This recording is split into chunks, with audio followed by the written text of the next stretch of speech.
Hello class 6, this is Ruchi and welcome back to this channel. बच्चे last video में हमने देखे थे फिगर इट आउट जो कि पेज नंबर 40 पर थे up to page number 43। And बच्चे वहां हमने क्या देखा था कि हम एंगल्स को किस तरीके से मेजर करते हैं, है ना, by using our protector. Protector की हेल्प से हमने क्या देखा था बच्चे कि हम वहां किस तरीके से एंगल्स को मेजर करते हैं। फाइन, लेकिन जरूरी है कि हमने वहां कोई मिस्टेक नहीं करी होगी, है ना। कभी कभी ऐसा हो जाता है कि हमसे मिस्टेक भी हो जाती है, ठीक है। तो हम अपनी मिस्टेक्स को कैसे अवॉइड करें, किस टाइप से मिस्टेक्स होती हैं, आज इस वीडियो में हम वो देखेंगे और फिर देखेंगे कुछ फिगर इट आउट भी, ठीक है, जो कि पेज नंबर 45 पर बेस्ड है। क्लियर? चलिए तो स्टार्ट करेंगे। पेज नंबर 44 पे कंसेप्ट है mind the mistake and mend the mistake, ठीक है। इसके अंदर देखेंगे क्या है बच्चे। A student used a protector to measure the angle as shown below.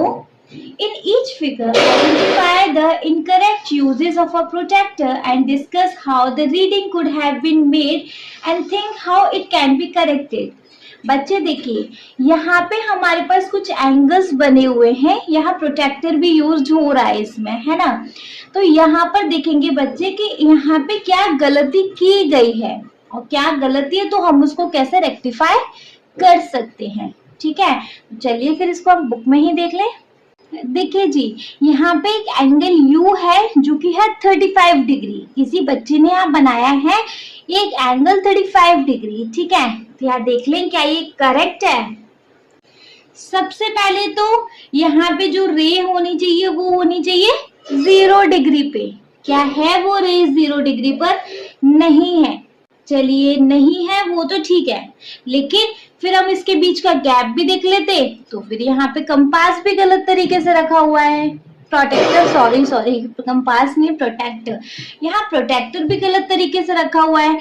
At least दोनों रेस के बीच में तो आना चाहिए ना प्रोटेक्टर हमारा, तभी तो हम उनके बीच का गैप देखकर भी एंगल बता सकते थे, है ना जी। तो चलिए अगर हम यहाँ इसको रेक्टिफाई करें तो अपना प्रोटेक्टर यूज करेंगे। देखिए बच्चे, यहाँ हम इस U वर्टेक्स पे अपना रखेंगे सेंटर और किसी एक रे को, लेट्स सपोज नीचे वाली रे को रखेंगे 0 डिग्री पर। करेक्ट रख दिया।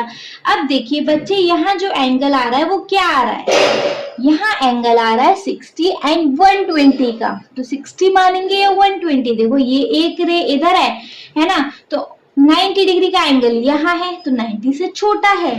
तो जब 90 से छोटा है तो हम मानेंगे 60 और 120। सीधी सी बात है, 60 डिग्री है ना।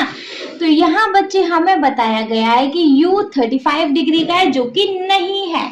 एक्चुअली एंगल U कितने डिग्री का है बच्चे? 60 डिग्री का। क्लियर है? कोई डाउट है इसमें? नहीं है, ठीक है।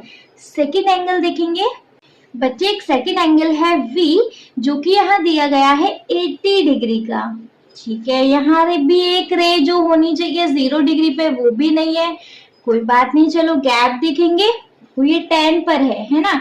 10 से 20 पे एक गैप मतलब 10 यूनिट का, 20 से 30 पे एक और यूनिट का, 30 से 40 पे एक और यूनिट का गैप, 40 से 50 पे एक और यूनिट का गैप, 50 से 60 पर एक और यूनिट का गैप, 60 से 70 पर एक और यूनिट का गैप एंड 70 से 80 तक बच्चे एक और यूनिट का गैप। मेजर कर लें कितने यूनिट्स का गैप है। 10, 20, 30, 40, 50, 60, 70। बच्चे ये गैप तो सिर्फ हमारा 70 डिग्री का ही है ना, 70 यूनिट्स का ही है। 70 यूनिट्स का मतलब ये गैप है हमारा 70 डिग्री का। तो एंगल भी हमारा बनेगा बच्चे यहाँ 70 डिग्री, ना कि बनेगा 80 डिग्री।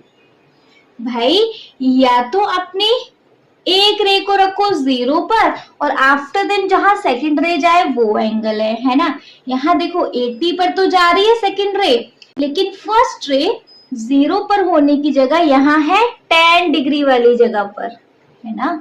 तो 10 यूनिट का गैप तो वहां यहीं से दिखाई दे रहा है, यहीं से डिफरेंस दिखाई दे रहा है, ठीक है बच्चे। तो यहाँ एंगल होना चाहिए V एंगल जो होना चाहिए वो होगा हमारा 80 डिग्री का। दैट इज करेक्ट, कोई डाउट नहीं है, ठीक है। नेक्स्ट देख लेंगे बच्चे next we have angle W है हमारा, यहाँ बताया गया है 70 डिग्री का। लेकिन देखिए जी, प्रोटेक्टर किस तरीके से रखा है, रेस किस तरीके से, मतलब एंगल किस तरीके से, वर्टेक्स पर ही प्रोटेक्टर नहीं है। पता नहीं कैसे इन्होंने 70 डिग्री बता दिया। चलो खुद से मेजर करेंगे कि ये एंगल कितने डिग्री का है। किसी भी एक वर्टेक्स पर रख लेंगे अपना, एक रे पे इस एंगल का सेंटर वर्टेक्स पे, और एक रे को रख लेंगे 0 डिग्री पे। रख लिया जी। अब देखेंगे ये जो एंगल है कहाँ आ रहा है बच्चे। देखिए बच्चे, ये एंगल आ रहा है हमारा 70 एंड 80 के बीच में। तो 70 और 80 के बीच में मतलब, अच्छा 70 80 वाला लेंगे, अपर साइड ऑफ नंबर लेंगे, मतलब अपर नंबर ऑफ साइड लेंगे, है ना। 90 इधर है, 90 से छोटा है, पहली रे इसी साइड है तो 90 से छोटा है, तो हम 70 और 80 के बीच वाला नंबर लेंगे। और 70 और 80 के बीच वाला नंबर होना चाहिए बच्चे 75। तो हमारे ये जो एंगल डब्ल्यू है ये होगा हमारा 75 डिग्री का। That is correct. समझ आ रहा है? चलो समझ आ रहा है तो फिर किस बात की देरी बच्चे, सेकेंड एंगल देख लेंगे। बच्चे सेकेंड एंगल वी हैव, देखो यहाँ पे 0 डिग्री पे तो एक रे है, वो तो चलो ठीक है। अब यहाँ पे जो सेकेंड रे है हमारे बच्चे वो कहाँ है, देखो 20 और 30 के बीच में। अच्छा 20 30 या फिर 150 एंड 160।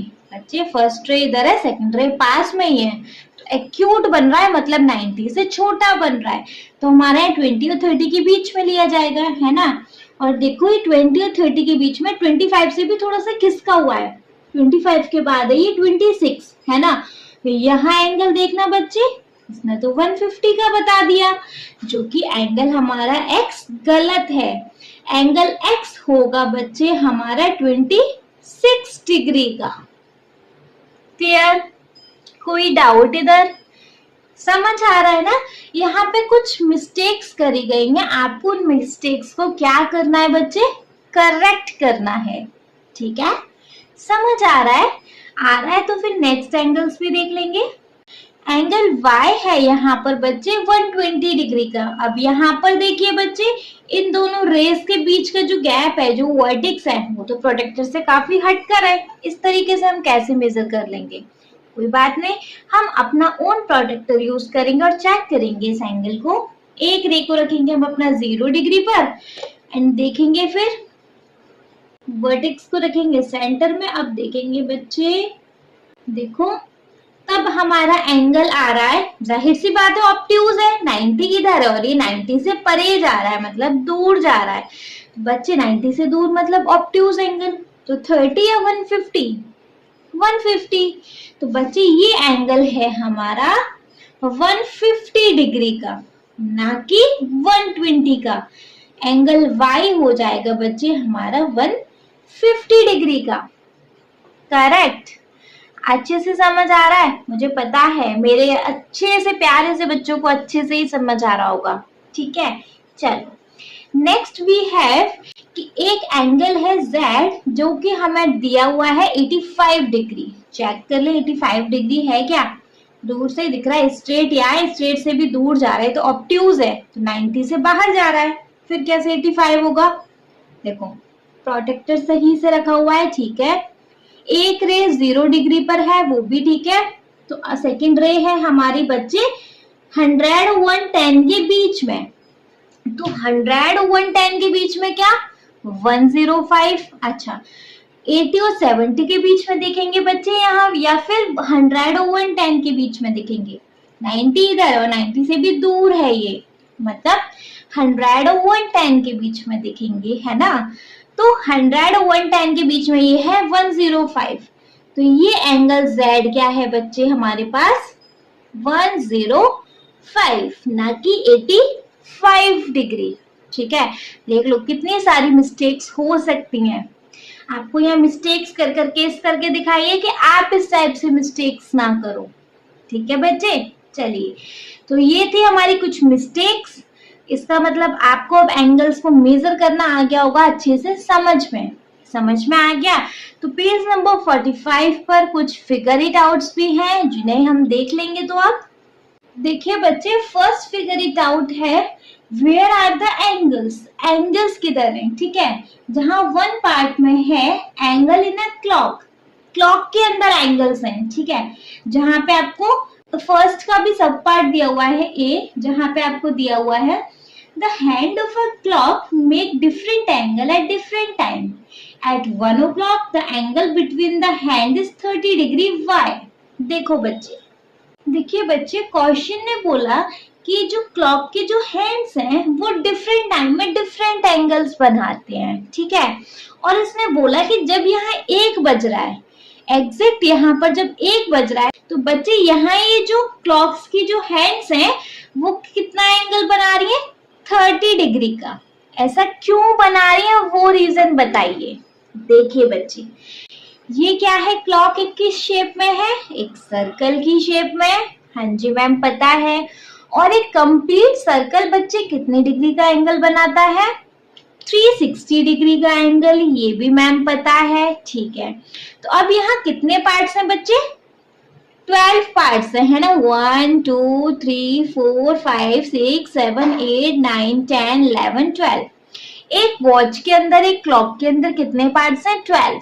तो अगर हम 360 डिग्री को 12 पार्ट्स में डिवाइड करें तो 12 3 जा 36 एंड ये आ गया 0। तो ये जो एक मतलब 5 मिनट्स का गैप है, ये कितने डिग्री का एंगल बनाएगा, 30 डिग्री का एंगल। इसीलिए, ठीक है, ये रीजन दे सकते हैं because complete angle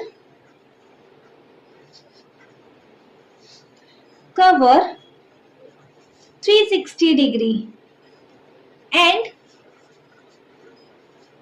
clock have 12 equal parts, है ना। और क्लॉक के पास 12 equal parts हैं। so each part will be, हर एक पार्ट कितना होगा बच्चे, 30 डिग्री का होगा। 360 को अगर हम 12 से डिवाइड करेंगे तो एक पार्ट मिल जाएगा, 12 पार्ट्स हैं, एक एक पार्ट देख लो।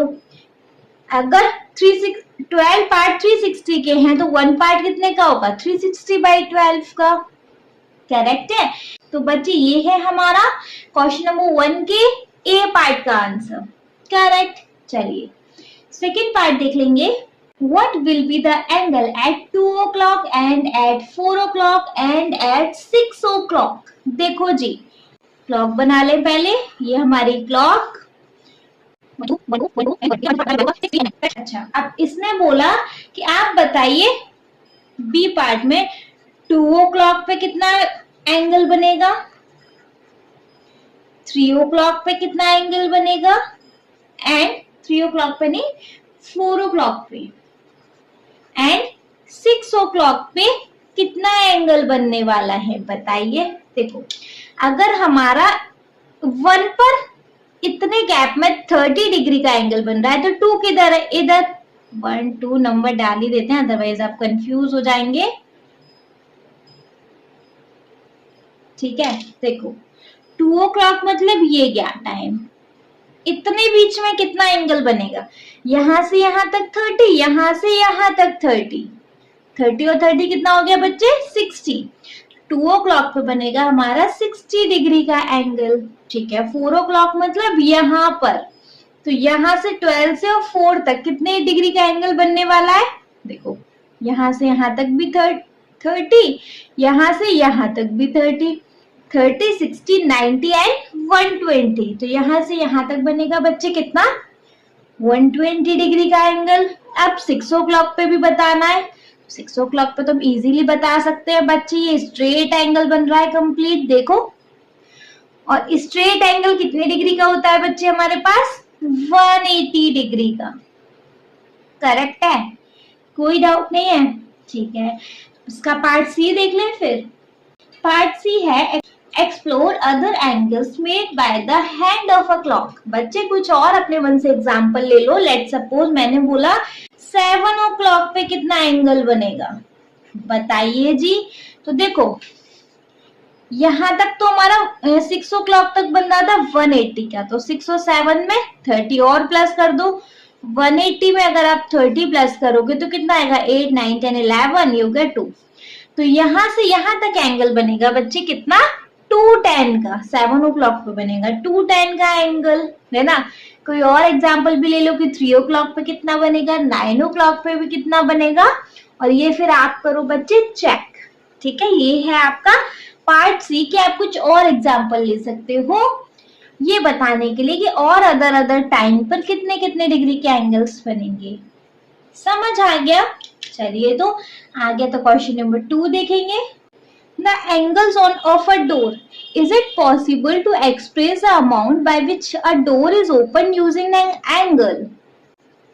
What will be the vertex of an angle and what will be the arms of an angle? देखो बच्चे, क्या ऐसा पॉसिबल है कि ये देखो ये गेट है, इसको जब हम ओपन कर रहे हैं तो क्या यहाँ पे एक एंगल बनता हुआ दिखाई दे रहा है? बिल्कुल दिखाई दे रहा है। देखो ये गेट ऐसे था, ये ऐसे फिर खुल गया, तो ये एंगल बन रहा है हमारे पास, है ना, ये वाला एंगल बन रहा है। ठीक है, तो आप इसकी वर्टेक्स बताओ और आप इसकी आर्म्स बताओ। Let take it name A O B. हमने इस एंगल का नेम दे दिया एंगल ए ओ बी।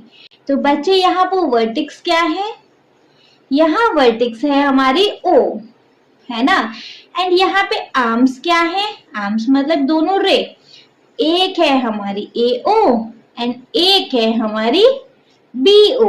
ये दोनों हमारी क्या है बच्चे, इस एंगल ए ओ बी की आर्म्स हैं। क्लियर। चलिए क्वेश्चन नंबर 3 देख लेंगे। Vidya is enjoying her time on a swings. She noticed the greater the angle with which she start the swings, the greater is the speed she achieve on her swing. But where is the angle? Are you able to see any angle? देखिए बच्चे, विद्या swing कर रही है, मतलब यहाँ से यहाँ swing कर रही है, लेकिन जब उसकी स्पीड बढ़ती है तो उसका जो एंगल है, मतलब उसका जो झूला है वो यहाँ पहुंच जाता है। ठीक है, तो एंगल यहाँ से यहाँ चला जाता है। ठीक है, जितनी स्पीड से यहाँ जाता है उतनी ही स्पीड से वापस भी आता है ना। तो हमारा एंगल कहाँ बनेगा बच्चे, यहाँ पर। क्लियर, समझ में आ गया। इतना सा क्वेश्चन था। चलिए तो क्वेश्चन नंबर 4 देखेंगे। बच्चे question number 4 we have, here is a toy with a slanting slab and attached to its side. The greater the angle or slope of the slab, the faster the ball roll. Can angle be used to describe the slope of the slab? What are the arms of each angle? Which arm is visible and which is not?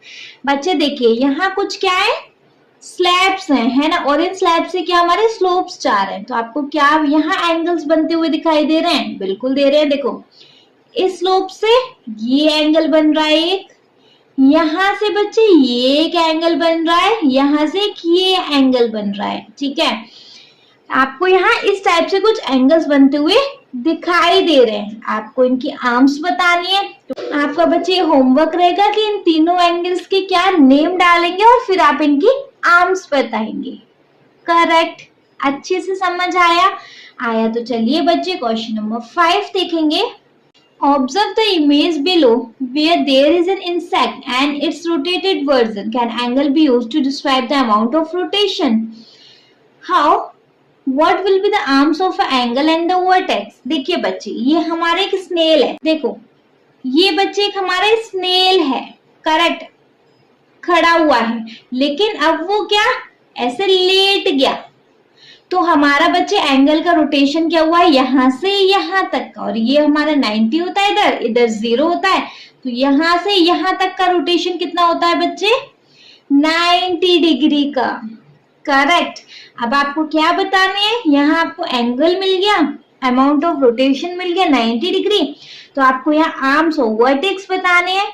Same वही चीज बच्चे, इनके name डालेंगे। चलो इसका name जैसे ए O B, तो vertex क्या है O एंड रेस क्या है, इसकी आर्म्स क्या है AO एंड OB। ठीक है, सेम यहाँ भी है। देखो पहले ही ऐसे क्रॉल कर रहा था जमीन पे, फिर ये ऐसे ऊपर की तरफ खड़ा हो गया, लाइक ऐसे था ऐसे हो गया। कितना अमाउंट ऑफ रोटेशन है बच्चे, 90 डिग्री का। करेक्ट। ठीक है, तो यहाँ भी 90 डिग्री का एंगल बन रहा है, मतलब रोटेशन हो रहा है, और यहाँ नेम देंगे वर्टेक्स के और आप यहाँ नेम देंगे इनके आर्म्स के। आपका कुछ तो होमवर्क रहना चाहिए ना। ठीक है बच्चे, बस इस वीडियो में इतना ही था। नेक्स्ट वीडियो में हम देखेंगे अपना कंसेप्ट 2.10 जॉइंट एंगल्स। क्लियर?